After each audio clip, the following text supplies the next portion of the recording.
कुंभ क्यों होता है? कुंभ मेला, कुंभ सुन रहे थे ना, घड़ा, अमृत कलश, अमृत कलश कि जहाँ जहाँ अमृत कलश से जहाँ जहाँ बूंदे गिरी अमृत, वहाँ वहाँ कुंभ मेला का आयोजन होने लगा। ये कथा है। सामाजिक रूप से पूर्वजों ने, थोड़ी सी आवाज बढ़ाओ कि अंदर कौन है? हेलो, हाँ, थोड़ा सी बढ़ाने के लिए। पूर्वजों ने ये निर्णय लिया कि, मैंने एक दिन कहा भी था कि आज जिस प्रकार आवागमन के साधन है, संचार का साधन है, जिस प्रकार electronic media, print media, social media, बहुत सी बातें हैं जिसके माध्यम से हम एक जगह की घटना को दूसरी जगह भेज सकते हैं, जान सकते हैं, तब पहले नहीं था। भारत के विभिन्न कोनों पर विभिन्न विचारधारा के लोग, विभिन्न मान्यताओं के लोग निवास करते थे। तब एक दूसरे के विषय में जानना समझना बड़ा कठिन होता था।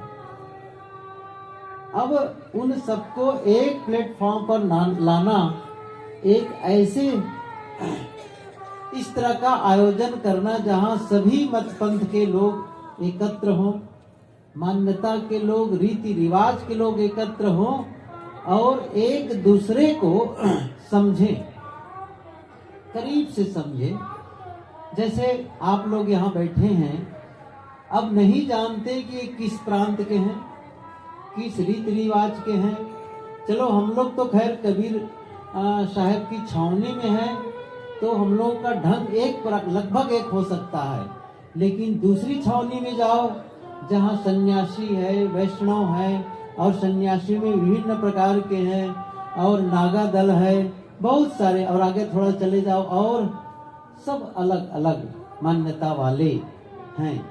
अब जब वहां जाते हैं तब देखते हैं ये किस प्रकार पूजा करते हैं, इनके विचार क्या है, इसकी रहनी कहनी क्या है, क्या इनमें कुछ हमसे भिन्नता है, कुछ तो अच्छाइयां हैं।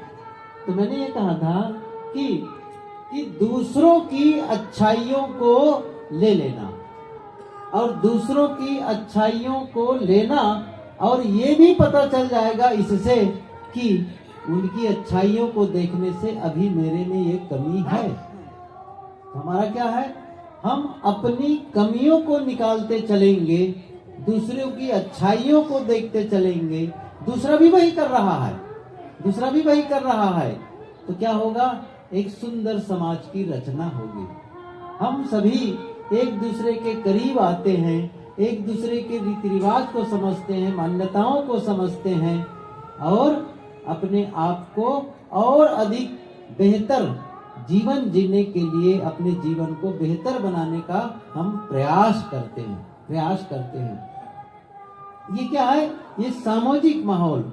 और इसी बीच में संत महात्माओं से के दर्शन पर्शन होते हैं, विभिन्न विचार सुनते हैं, बहुत कुछ होता है। इसलिए इस प्रकार के आयोजन, ये सच है कि पूरी दुनिया में इस प्रकार के आयोजन नहीं होते, पूरी दुनिया में। ये अद्भुत मेला है कि इस प्रकार के लोग इकट्ठे हों, रहें एक जगह और अपने अपने विचारों को लोगों के बीच बताएं। मैं कह रहा था ये सारी चीजें क्यों, थोड़े में 2-3 मिनट में बताऊं मैं, ये सारी चीजें क्यों। चाहे जितने संत महात्मा मेले में आए हैं, क्यों संदेश दे रहे हैं? संदेश इसलिए दे रहे हैं कि मनुष्य को संदेश किसको दिया जा रहा है? मनुष्य को संदेश, मनुष्य को उपदेश इसलिए दिया जा रहा है कि मनुष्य में संभावना है बदलने की, परिवर्तन की, और हम लोगों में परिवर्तन की आवश्यकता है। क्यों आवश्यकता है परिवर्तन की? परिवर्तन की आवश्यकता इसलिए है क्योंकि हम चाहते हैं कि हमारा जीवन जैसा है उससे और बेहतर हो जाए, हमारे संबंध और बेहतर हो जाए, हमारी मानसिक दशा और बेहतर हो जाए, हमारा स्वास्थ्य और बेहतर हो जाए, हमारा धन और अधिक हो जाए। जीवन के हर क्षेत्र में हम बेहतरी के लिए प्रयास करते हैं, अच्छे के लिए प्रयास करते हैं। तो अच्छा कैसे होगा? वो तब होगा जब आप जैसा जीवन जी रहे हैं, जैसे आपके रोज के क्रियाकलाप हैं, उसमें बदलाव करेंगे तब। क्योंकि आप जैसा आज तक करते आए हैं, आज भी वही करेंगे, कल भी वही करेंगे, तो क्या परिणाम मिलेगा? वही जो अब तक मिलते आया है। सीधी सी बात है। जैसे खेत हो, खेत में हर बार आप मक्का लगाते हैं या कोई धान लगाता है, कोई गन्ना लगाता है, हर बार लगाता है, हर बार लगाता है, और ये चाहे कि एक दूसरी फसल आ जाए, तो ऐसा तो नहीं हो पाएगा। आपको क्या करना पड़ेगा?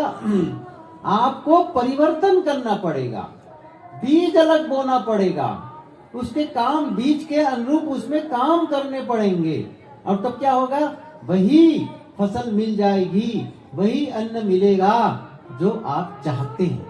ऐसे ही है, हम जो जीवन में चाहते हैं सुख शांति का अनुभव, आनंद का अनुभव, तब जैसा जीवन जी रहे हैं वैसा ही जीते रहें, तो अब तक तो मिल जाना चाहिए।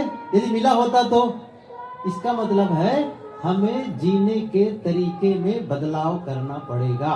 और जीने के तरीके में बदलाव करने का मतलब, जीने के तरीके में बदलाव करने का मतलब है आपका जो सोचने का ढंग है वो सही हो जाए।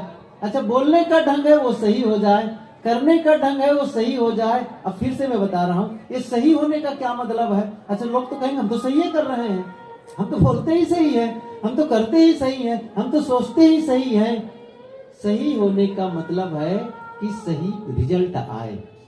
जैसे कोई विद्यार्थी कहते हैं मैं तो बिल्कुल सही लिखा हूँ, सब उत्तर पुस्तिका में, परीक्षा में सब सही लिखा है। अच्छा, वो फेल हो गया, अच्छा तब क्या कहा जाएगा? तुम सही नहीं लिखे हो।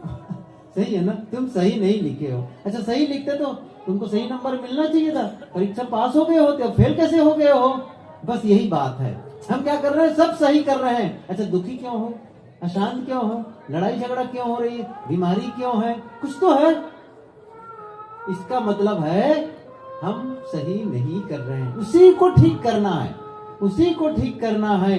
और ठीक करने की क्षमता आप में है, सबसे बड़ी बात वही है। ये जो खंबे दिख रहे हैं, ये टेबल है, ये माइक है, ये सामियाना है, चटाई है, इसमें परिवर्तन नहीं, परिवर्तन होगा, खराब होता चला जाएगा, दिनों दिन खियानत होती चली जाएगी। लेकिन मनुष्य अपने शरीर की भले वो वृद्धावस्था की ओर जाए, लेकिन आत्मिक स्थिति, उनका मानसिक दशा और बेहतर हो सकता है और अच्छा हो सकता है। ऐसा परिवर्तन आदमी कर सकता है। और जैसे ही वो ये सब करने लगता है, जीवन में आनंद का अनुभव होने लग जाता है, शांति का अनुभव होने लग जाता है। और इसी शांति और आनंद के अनुभव करते करते एक दिन अमृत से संपर्क भी होता है। अमृत भी अलग थोड़ी है कि अमृत वहां रखा है कि जिसको ले आकर के पी जाओ, फिट कर लो। कबीर साहब जी ने कहा है, अमृत वस्तु जाने नहीं। वो अमृत वस्तु कहीं अलग नहीं है, अमर आत्मा ही अमृत वस्तु है। बस उसके संपर्क में आना है। और जब तक हम दुनिया के संपर्क में रहेंगे, विषयों के संपर्क में रहेंगे, तब तक हम अमृत पान नहीं कर सकते हैं। जैसे ही विषयों से अलग, विषय मतलब पदार्थ, विषय मतलब ये पूरा यूनिवर्स, सृष्टि, हमारा चिंतन, हमारा मन वहां अटका रहेगा, तब तक अमृत पान नहीं होगा। अमृत पान करना होगा तो अमृत आत्मा से मिलना होगा। वो हम अपने में बदलाव करके कर सकते हैं, साधना करके वो कर सकते हैं। करना चाहिए, प्रयास करो तभी वो संभव है। प्रयास नहीं करोगे तो दूरी उतनी ही बनी रहेगी। जो 1000 जन्म पहले जो दूरी थी, आज भी उतनी ही दूरी बनी रहेगी, हजारों जन्म आगे भी दूरी उतनी ही बनी रहेगी, लेकिन उस दिशा में जब चलना शुरू करेंगे तो धीरे धीरे दूरी कम होती चली जाएगी, कम होती चली जाएगी और एक दिन दूरी खत्म हो जाएगी। आइए मैं